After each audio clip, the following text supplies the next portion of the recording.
Welcome to Quick Biblical Thoughts. Today we're going to dive into a promise from Scripture that is just so incredibly comforting. It's a message for any of us who've ever felt fragile, worn out, or maybe even just on the verge of giving up. And it's all tucked away in this one powerful verse. Just take a second and let those words wash over you. A bruised reed he will not break. A smoldering wick he will not snuff out. This single, beautiful line from the prophet Isaiah, well, it's the bedrock for everything we're talking about today. And man, does it carry a profound message of hope. Okay, so let's dive into this. To really get the full weight of this promise, we have to understand where it comes from. See, this isn't just some random poetic line. It's actually part of this huge unfolding story that spans centuries. So, where does our verse come from? It's from the very first of what a lot of scholars call the servant songs.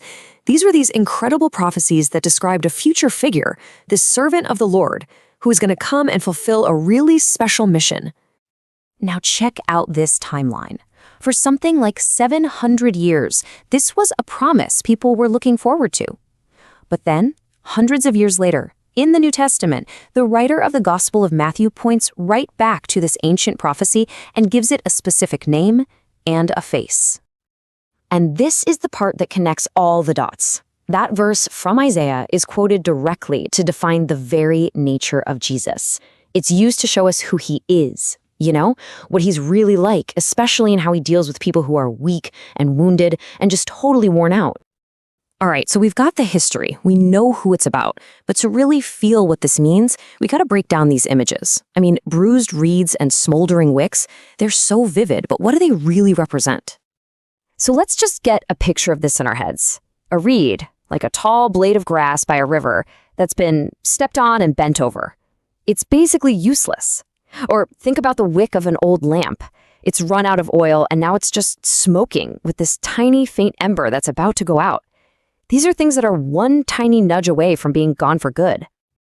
Right, so Isaiah isn't just giving us a gardening tip here, and it's not a lesson in home lighting. The real power behind these images is that they aren't about things at all. They're about us. They're about what it feels like to be human. This is us on our hard days. Who hasn't felt like this? Crushed by circumstances, feeling beat up by your own mistakes and sins, or just plain exhausted from suffering. These words are for anyone who feels like their strength, their hope, or their faith is just about to give out. So, given this really powerful picture of how fragile we can be, the prophecy then reveals a response that is just, it's radical. It's so counterintuitive, so opposite of what you'd normally expect from the world. The logical thing to do, the efficient thing would be to just snap that useless reed and get rid of it, or to pinch out the smoky wick to stop the smell. But that's not what the servant does, not even close. He sees the damage, he sees the weakness, he sees the near failure, and he refuses to deliver the final blow.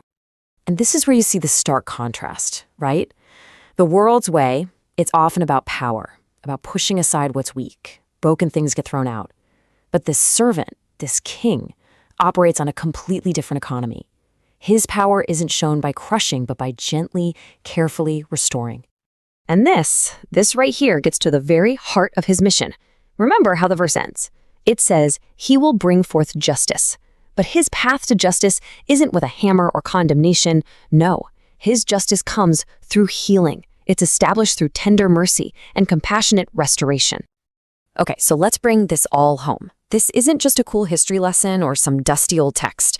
The real punch of this whole thing is what this 2,700-year-old promise means for you, for me, right here and right now. So if you're out there right now and you feel like that bruised reed, maybe life has just bent you way out of shape, you're crushed by sorrow or anxiety, this promise is for you. It's written for you. If your faith or your hope feels like it's down to a smoldering wick, this promise has your name on it. And check this out, it's not a passive thing. He's not just, leaving you alone in your brokenness. It says he won't break the reed. He actually stoops down to bind it up. He won't snuff out the wick. He cups his hands around it and gently, patiently fans it back into a flame. It's an act of restoration. So here's the bottom line, the big takeaway. Your weakness, your fragility, feeling like you're about to fall apart, that doesn't push you away from him. Actually, it's the very thing that qualifies you for his tenderness. You are not forgotten. You are never too broken for his touch. So as we wrap this up, here's the question for you to take with you. Just Think about your own life. Where are the bruised places? Where does the flame of your hope or your strength feel like it's about to go out? Because the incredible promise of this verse is that right there, in that exact spot of weakness, is where you can expect to meet the King who is gentle, the one who refuses to break you.